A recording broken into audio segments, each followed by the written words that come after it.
আইন শৃঙ্খলা পরিস্থিতি আমি কার্যত বিভিন্ন জায়গায় আছে বিভিন্ন রকম, কিন্তু আমার আসনে আমি কার্যত ভালো দেখছি। আইন শৃঙ্খলা পরিস্থিতির যে বিভিন্ন সংস্থা অলরেডি 4-5টা সংস্থা থেকে আমার সঙ্গে যোগাযোগ করেছে, আমি ভালো ফিডব্যাক দিয়েছি। কারণ আমরা চাই যে 17 আসনে আমি নিজেও অন্যান্য দলের যে বিভিন্ন প্রচারণা, তাদের যে বলতে প্রচারণার জন্য যে অফিস, সেখানেও আমি যাই এবং আমার ক্যাম্পাস লাইফ থেকে অন্যান্য দলের সঙ্গে আমি একজন ডাক্তার মানুষ, দল মত নির্বিশেষে সবার সঙ্গে মিশে চলতে অভ্যস্ত।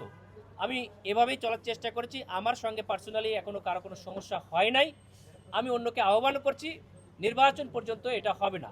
নির্বাচন একটা খেলার মাঠ, এখানে জয় পরাজয় হবেই, কিন্তু একজনকে জোর করে আরেকজনের মতামত চাপিয়ে দিতে হবে, এইটা থেকে আমরা বের হয়ে আসতে চাচ্ছি। আমরা এটা 17 আসনে আশা করি যিনি আমার প্রধান প্রতিদ্বন্দ্বী তিনিও একজন দায়িত্বশীল পর্যায়ে আছেন। এরকম খারাপ পরিবেশ হবে না বলে আমার দিকে আশা ব্যক্ত করছি আমি, এবং আমরা সবাই মিলে সেটাকে সহযোগিতা করব। আইন শৃঙ্খলা যারা দায়িত্বে আছে তাদেরকেও আমাদের জনগণকে অবশ্যই সহযোগিতা করতে হবে। জোরপূর্বক যেন কেউ কারো মতামতকে আমরা কেড়ে নিতে না চাই।